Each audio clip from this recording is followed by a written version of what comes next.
Mas com 40 anos de idade eu descobri que eu não era nada, irmão.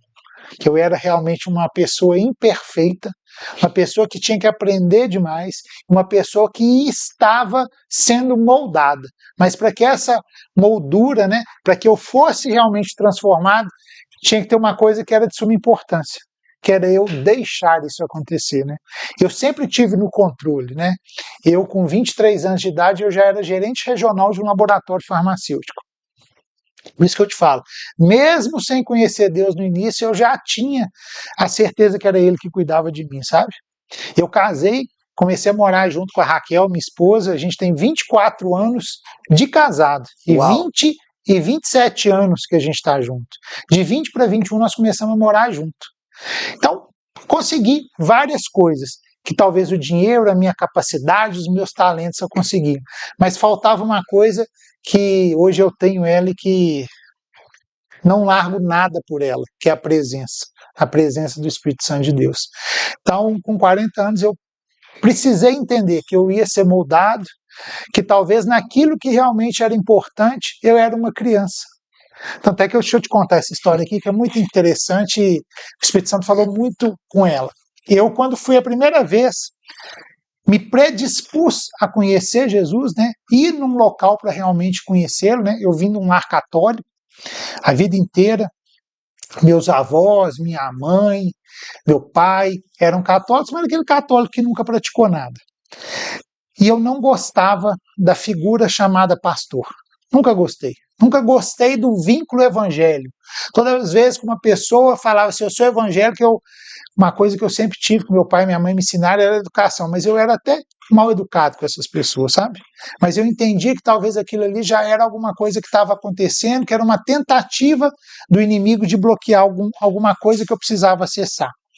Mas eu fui num culto uma vez, assisti o culto, prestei bastante atenção, mas quando eu cheguei na minha casa, minha esposa perguntou assim para mim, e aí, Euler, o que você achou?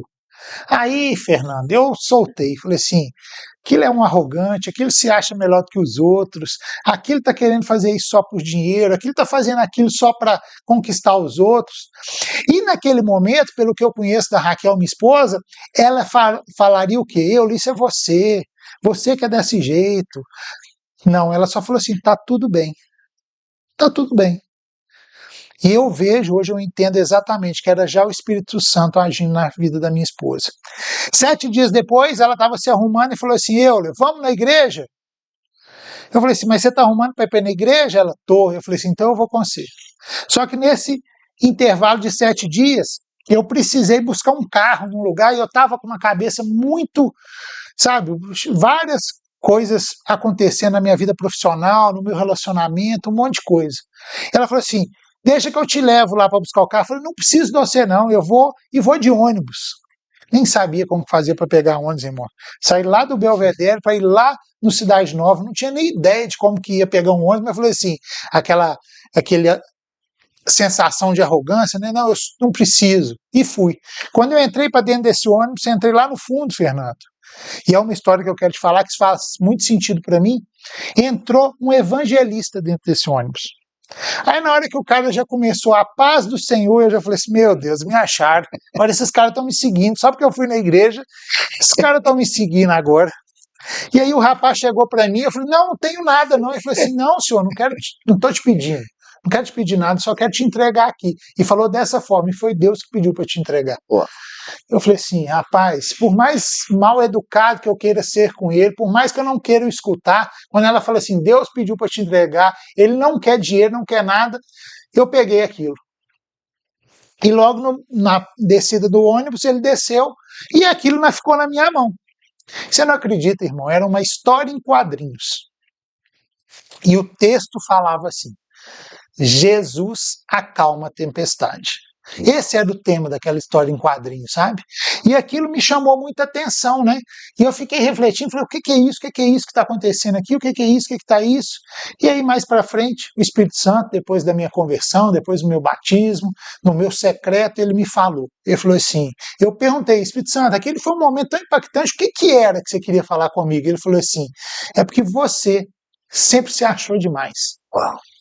Você pode ser um bom profissional, você pode ter sido um bom atleta, você se julga até um bom marido, um bom pai. Mas se tem uma coisa que você não sabe, que você ainda é criança, é no mundo espiritual. E para falar com criança, a gente fala em história de quadrinhos. Uau! Rapaz, aquilo foi como, sabe, uma pancada em mim, e eu falei assim, realmente, é isso. No mundo espiritual, no conhecimento realmente dessas coisas que importam, que vão fazer com que eu, através da minha família, a gente consiga legados para gerações e gerações, eu ainda sou uma criança. A Bíblia mesmo fala, né? Eu queria até te dar um alimento sólido, mas você ainda está bebendo leite. Acho que nem leite eu não dava conta ainda, eu ficava era no colostro, porque eu não sabia nada, não entendia de nada. E aquilo foi muito forte, que aquilo me fez, eu vou procurar, eu vou atrás. E foi aonde eu comecei a mergulhar, né? Eu converti com 40 anos de idade, mas com meses eu já estava fazendo seminário teológico, eu já estava me dedicando, me esforçando para conhecer, né?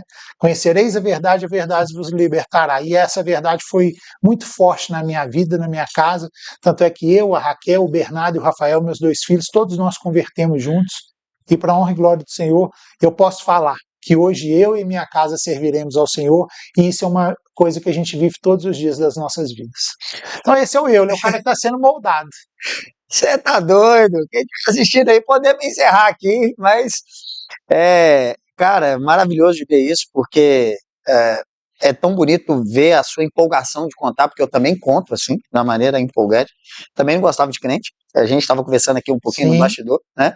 Eu também morri com 40 anos, escrevi isso no livro, foi lá com 28, eu falei, cara, 40 anos eu morro.